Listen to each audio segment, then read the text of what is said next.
지난 시간에 저희가 왜 우리가 하필 교회에 모여야 되는지에 대해서 목사님과 함께 나눴었는데 어떻게 정리가 되셨을까요? 왜 우리가 개별적인 어떤 그리스도인으로서 그냥 나 혼자 신앙생활을 하는 게 아니라 우리가 모여서 함께 예배드리고 함께 나누고 함께 공동체로서 어떠한 생활을 하고 있는데 지금 그게 그래야 하는 게 맞는데 왜 그래야 할까요? 저희가 성숙하고 성장하기 위해서 한번 그거에 대해서 한 번 더 정리를 하고 저희가 넘어가는 게 좋을 것 같아가지고 사실 이 후반부의 어떤 시간은 제가 준비해보니까 상당히 짧더라고요. 그래서 정리를 하고 교회라고 했을 때 저희가 생각해보면은 교회는 하나님의 법과 질서가 살아 숨쉬는 공동체잖아요. 저희라는 그리스도인 자체도 하나님의 법과 질서에 따라 거기에 반응하는 공동체라는 데가 저희의 기준이라고 했을 때 저희의 기준은 나가 아니라 하나님이라는 기준으로 우리가 바라서야 할 줄 믿습니다. 그렇다고 한다면 우리가 하나님께서 이 세상을 만드시고 하나님께서 우리를 만드신 그 창조 질서와 창조 목적을 한번 생각해 봤을 때 하나님은 처음부터 우리를 이 세상을 만드실 때 그 나라라는 것을 개념에 염두에 두시고 만드셨어요. 우리가 하나님의 나라, 우리가 훗날 그 다 세상이 끝난 다음에 이 땅 가운데 하나님의 나라가 도래한다, 천국이 임한다 라고 우리가 계시록에서도 얘기하고 있듯이 우리는 그 종말을 믿는 공동체잖아요. 하나님께서 이 나라를 완성시켜 나갑니다. 이 나라 자체가 공동체적인 거예요. 일단 하나님께서 세우고자 하시는 게 개별적인 어떠한 이 단어밖에 생각 안 나는데 독고다이로 우리가 살아가는 그런 삶이 아니라 공동체적으로 하나님께서 처음부터 우리를 묶으셨다고요. 개별적인 각계 전투를 하게끔 우리를 두신 게 아니라 처음부터 하나님의 계획은 공동체적이었다 라고 했을 때 혹시 나라의 옛날에 고등학교 때 중학교 때 나라의 3요소 혹시 나라를 구성하는 3요소 기억나시나요? 그렇죠. 영토가 있어야 되고 주권이 있어야 되고 그 다음에 공동체 백성들, 국민들이 있어야 된다는 거죠. 우리가 이걸 영토는 하나님의 나라, 하나님께서 만드실 거고 주권도 하나님께 있어요. 그래서 하나님 나라의 백성이 필요한 거예요. 하나님 나라를 세우기 위해서. 하나님께서 그래서 우리를 공동체로 불러주셨다는 거죠. 그래서 처음부터 하나님은 나라를 세우시기 위해서 우리를 공동체로서 부르셨다라는 거죠.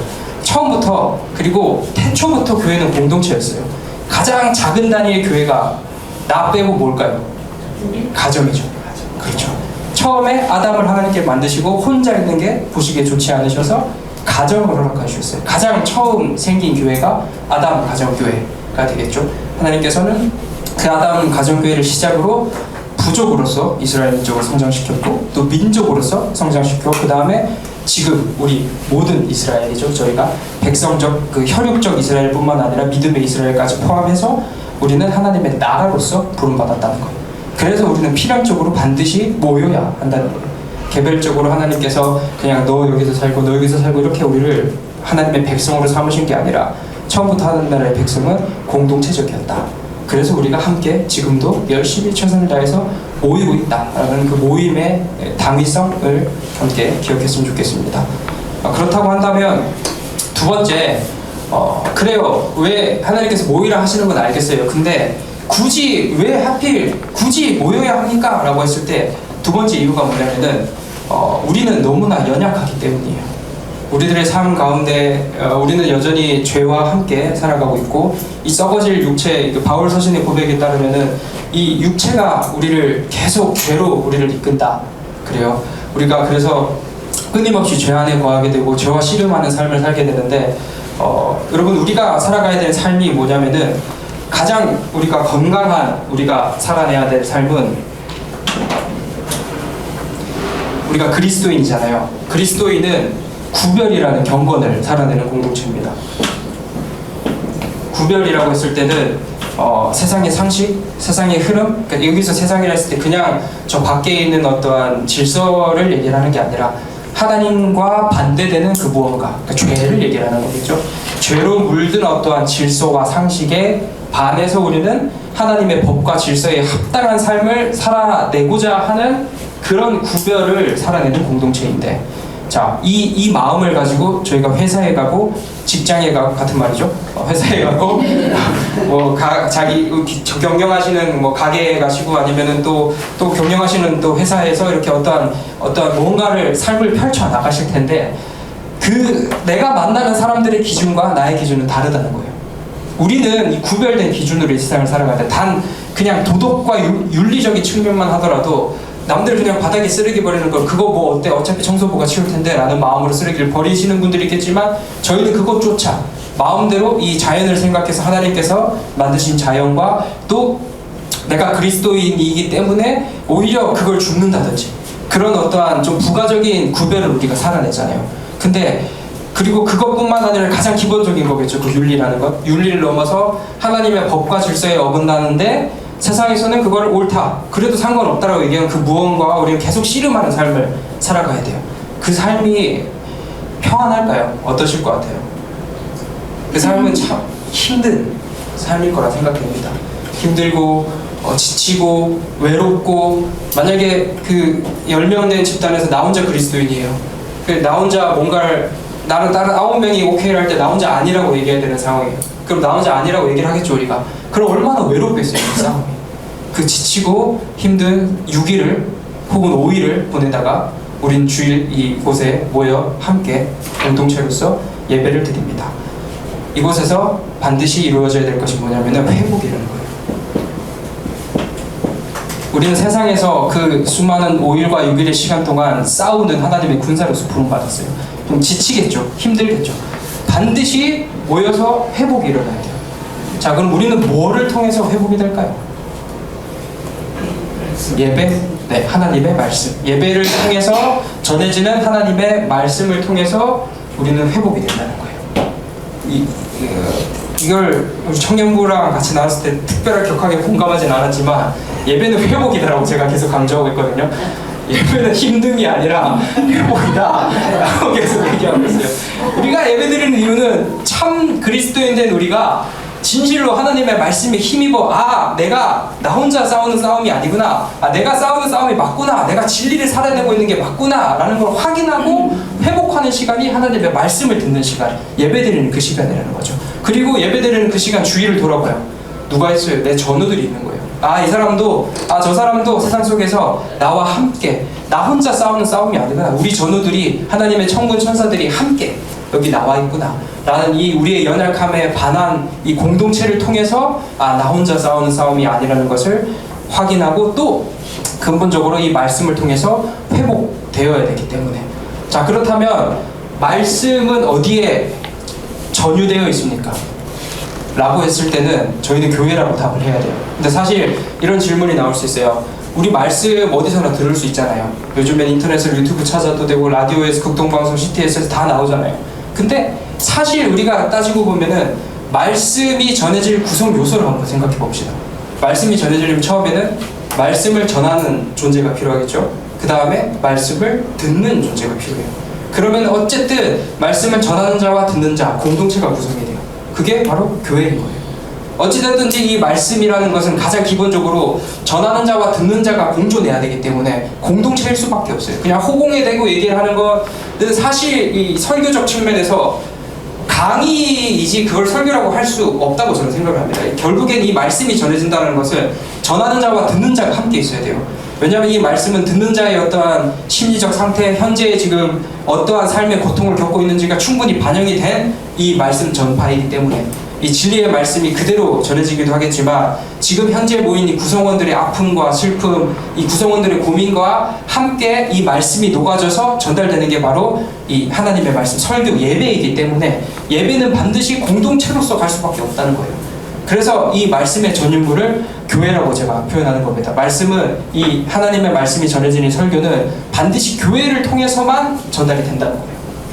물론 계속 말씀드린 시대가 흘러가면서 우리가 어디를 통해서 들을 수 있지만 그건 이 시대에 국한된 얘기고요. 사실 그 역사와 전통을 따져보면 2000년이 넘는 시간 동안 이 매스컴이 없었던 시절이 더 많았잖아요. 확실히 그 더 많은 시간 동안 이 말씀은 교회에만 국한되었다는 거예요. 지금이야 기회가 제공이 되는 거지. 그렇다고 해서 이 부가적인 기회를 제공받음으로써 내가 교회를 떠다 얘기를 간다? 이게 이 부당하다는 거죠. 우리는 반드시 모여서 함께 이 말씀을 듣기 위해서라도, 이 회복을 위해서라도 함께 모여야 하는 공동체가 바로 교회, 우리 공동체라는 것을 함께 나누고 싶었습니다. 그래서 우리는 이 교회에 와서 회복하고 다시 나가죠. 다시 나가서 5일 내지 6일의 시간 동안 또 싸우는 거예요. 나와의 싸움이기도 하고, 내가 이 세상 속에서 이 그리스도인 됨의 이 진리를 지켜냄으로써 성실히 또 그 삶을 살다가 또 지치겠죠. 그럼 또 다시 어디로 모여요? 주일 모여서, 교회로 모여서 함께 회복하고 또 함께 나누고 함께 즐거워하며 그런 수많은 시간을 보내고 다시 또 나가는 거예요. 그게 바로 교회가 우리에게 주는 유익이자 교회의 존재 목적, 교회의 정체성이라고 생각이 됩니다. 혹시 이해가 되실까요? 혹시 질문하기가 좀 동의하지 않습니다. 부분이 있으시면 언제든지 말씀해 주시면 제가 잘 피해가도록 하겠습니다. 자, 그렇다면 교회는 무엇입니까? 오늘 사실 드리고 싶은 질문이에요. 교회가 무엇입니까? 교회의 정체성이라고 했을 때, 정체성, 교회의 어떠한 독특한 색깔, 무엇의 본질이라는 말이 있잖아요. 본질이라는 말을 좀 더 철학적으로 설명하면은 그것이게끔 하는 것이라고 합니다. 예를 들면 보드마카의 본질은, 보드마카를 보드마카에게 하는 건 뭐냐면은 뭐 검은 색깔을 나타내는 걸 수도 있고, 아니면 여기에 판에 글을 쓸 수 있는 거라고 할 수 있다고 한다면, 어떠한 가치가 있는 무언가가 그것이게끔 하는 것이 바로 본질이라는 개념인데, 교회의 본질은 뭘까요? 교회의 정체성은 무엇일까요? 왜 교회를 교회로 부를까요?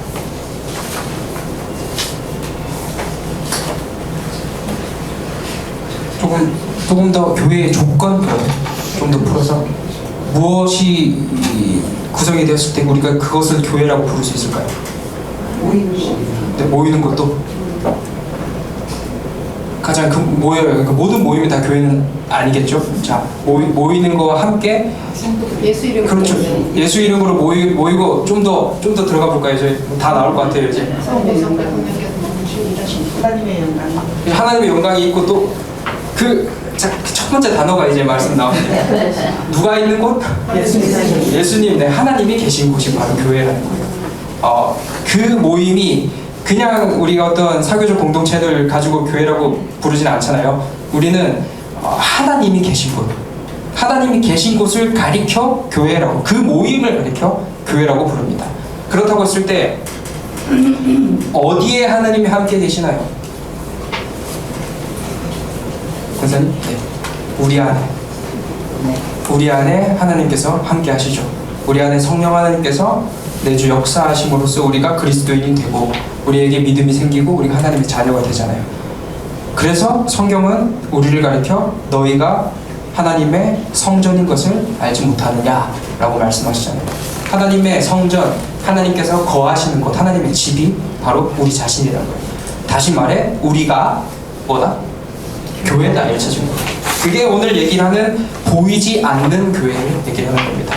자, 교회란 무엇입니까? 라고 했을 때 교회는 두 가지가 있어요. 보이는 교회와 보이지 않는 교회 있을 때, 자, 보이지 않는 교회에 대한 설명인 거예요. 그 설명을 하기 이전에 방금 설명드린 교회란 무엇입니까? 라는 질문에, 교회는 하나님께서 거하시는 곳이 교회다, 하나님께서 함께 하시는 곳이 교회다 라고 했을 때, 오케이, 그 다음의 조건, 그렇다면 그런 교회는 누구인가 라고 했을 때 우리가 바로 교회입니다 로 그 다음 단계가 이어지는 거죠. 당신들이 왜 교회입니까? 내가 왜 교회입니까? 라는 질문에 우리는 내 안에 성령 하나님께서 내주 역사하시기 때문에 교회입니다. 또 두 번째, 우리가 많이 쓰는 표현으로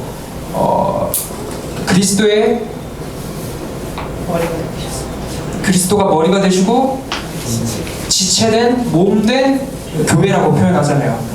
우리 교회는 그리스도의 몸된 교회잖아요. 자, 이게 이 몸된 교회라고 했을 때, 우리가 지체됐다고 했을 때 이 우리를 묶을 수 있는 원리가 뭘까요? 한 단어예요. 사랑 맞아요. 제가 좀 더 그 범위를 스무고개 하는 거 같아요. 저만 재밌는 거 같은데 죄송해요. 자, 그냥 말씀드릴게요. 연합. 그리스도와의 연합, 깨어질 수 없는 연합을 우리는 묶였어요. 우리가 하나님의 자녀된 그 시점부터 그리스도와의 깨어질 수 없는 연합으로 우리는 하나님의 양자가 됐잖아요. 그리스도라는 맏형, 우리의 어떤 머리 되시는 그리스도를 중심으로 친아들이죠. 하나님의 친아들을 중심으로 우리가 그리스도와 연합됨으로써 하나님의 양자가 되는 겁니다. 우리도 하나님의 자녀가 되는 거예요. 그렇게 그랬을 때 이 연합이라는 건 깨어질 수 없는 연합이 그리스도와 한 몸이 되었다는 거예요. 우리가 그리스도고 그리스도가 우리고, 그래서 우리를 가리켜 그리스도인이라고 부르는 겁니다. 그냥 그리스도와 상관없는 사람이 아니라 작은 예수로서, 그리스도를 닮아가는 존재로서, 그리스도와 깨어질 수 없는 연합을 이루는 존재로서 살아간다면 그리스도 자체가 하나님이시잖아요. 그 하나님과 연합된 우리 안에 당연히 그리스도 예수께서 살아 숨쉬겠죠. 다시 하나님이 함께 하시는 곳이 교회라고 한다면 그리스도와 연합된, 그리스도와 그 하나님과 한 몸을 이룬 우리도 교회입니다 라는 거죠. 우리가 교회임의 두 가지 조건, 성령 하나님께서 함께 하시고 또 그리스도와 연합된 우리이기 때문에 그 모든 것이 하나로 묶여서 우리가 바로 교회입니다 라는 얘기를 할 수, 이게 보이지 않는 교회예요. 이 보이지 않는 교회를 시작적으로 가톨릭 처치라고 부르거든요. 그러니까 보편교회라고 불러요. 근데 이거는 흔히 가톨릭 하면 로만 가톨릭을 생각하는데 좋은 단어를 그 사람들이 가져가서 그렇지, 사실 우리 모두가 가톨릭 처치인 거예요. 그러니까 보편교회, 이 보이지 않는 한국에 살고 있는 우리도 교회고, 저 미국에, 저 탄자니아에, 저 아프리카에 있는 그 수많은 그리스도 예수를 믿는 하나님의 지체된, 하나님의 성전된 그 모두가 바로 보이지 않는 교회들이라는 거예요.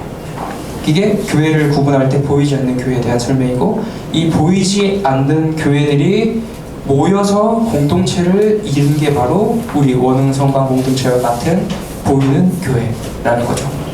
근데 이 보이는 교회를 생각할 때 우리는 물론 계속 목사님께서 말씀하셨겠지만 어떠한 건물을 생각하시면 안 될 것 같습니다. 교회는 건물이 아니라 이 모임을 가리켜 교회라고 부르기 때문이에요. 이 모임이 왜 그러냐고 한다면, 만약에 지진이 났어요. 그래서 이 상가가 다 무너졌네요. 그럼 원흥성강교회가 사라지는 겁니까? 아니죠. 우리 공동체는 여전히 남아있습니다. 밖에서 천막을 치고 예배를 드릴지언정 우리 원흥성강교회는 사라지지 않고 여전히 남아있다는 거예요. 이것만 보더라도 교회는 건물이 아니라는 거예요. 우리 모임이 바로 교회라는 거예요. 교회에 대한 사람들이 모여서 이룬 그 공동체, 하나님을 예배하고 찬양하고 함께 사랑으로 살아가는 이 공동체를 가리켜 교회라고 부르는 겁니다. 그렇다면 이렇게 교회에 대한 정리가 내려졌어요. 이 교회에는 오늘 이것까지만 하죠. 굉장히 빨리 끝날 것 같은데 토론을 길게 하시기 바랍니다. 세 가지 사귐이 존재해요. 우리가 이 세 가지 사귐을 교회라고 했을 때 지금까지 잘 기억하실 수 있겠죠. 우리가 교회, 하나님께서 함께 하시는 곳이 교회라고 한다면 내가 곧 교회고, 이런 교회들이 모여서 공동체를 이룬 이 공동체가 바로 교회다.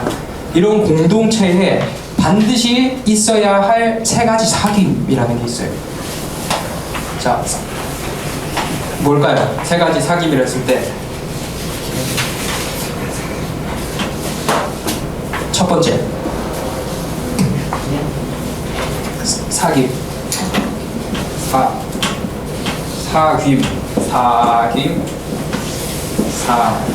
사귐은 쌍방적인 거잖아요. 나 혼자 누구랑 사귀는 게 아니라 누구와 사귀는 거잖아요. 교제. 자, 첫 번째, 그렇죠, 하나님과의 사귐. 또 교회는 사귐이 있네. 어떤 사귐이 있어야 되는 공동체일까요? 두 번째, 성도. 그렇죠, 성도 간의 사귐. 세 번째, 마지막으로 이적인 이유? 그렇죠, 우리는 모였다 흩어지는 공동체예요. 세상과의 사귐. 이 세 가지 사귐이 있는 공동체가 바로 교회라는 겁니다. 첫 번째, 하나님과의 사귐은 무엇을 통해서 우리가 이루어낼까요? 아까 나왔어요. 우리의 그리스도인의 종합 예술, 모든 것이 다 담겨있는 이응, 비읍, 예배를 통해서 우리는 하나님 하나님과의 사귐. 우리는 삶으로 예배드리잖아요. 삶으로 우리 하나님께 영광 돌리고, 삶으로 여기서 말이 나와서 하는데 하나님께 영광 돌린다는 게 무엇일까요? 우리는 무엇으로 하나님께 영광을 돌릴까요? 백성답게. 그렇죠. 하나님 백성답게 살아가는 것. 또 뭐가 있을까요? 예배를 통해서. 행동처럼. 조금 저희가 살짝 발상의 전환을 해볼까 합니다. 하나님께 영광을 돌린다라고 했을 때 우리가 하나님 입장에서 잠깐 놓고 생각해 보면 이 하나님은 모든 것을 가지신 분이잖아요. 부족한 게 없으신 분이에요. 충만한 위에 충만하신 분이 하나님이신데 우리가 그의 피조물로서 존재를 해요. 그런 우리가 무언가를 열심히 최선을 다해서 만들어서 하나님께 가지고 왔어요. 그게 하나님께 플러스가 될까요? 안 될까요? 안 되죠. 전혀 우리의 어떠한 그 무언가를 통해서 하나님은 더하지도 않고 감해지지도 않는 이미 무한하신 하나님이시기 때문에 충만하신 하나님이기 때문에 우리의 뭔 열심과 우리의 어떤 노력으로 하나님께서 영광 받으신다라는 생각을 살짝 발상의 전환으로서 잠깐 내려놓고 그렇다면 하나님의 영광은 무엇인가? 라는 질문을 던졌을 때 여러분 자녀들 다들 길러보셨을 텐데 유치원생 아기들이 있다고 우리 서유리도 곧 자라서 유치원생이 될 텐데 어린이집에 가가지고 예를 들면 뭐 우유팩 같은 걸로 바람개비 이런 걸 만들어 왔어요. 그래서 열심히 만들어서 엄마를 위해서 내가 아빠를 위해서 만들었어 하고 딱 가지고 왔는데 그 쓸모 있어요? 쓸모 없어요? 쓸모 없겠죠. 그게 다 조금 이렇게 눈에 보이는 데서 기뻐하다가 바로 쓰레기통에 들어갈 거예요. 그건 아마. 근데 부모 입장에서 그걸 만들었다는 그 마음이 귀하지 않을까요?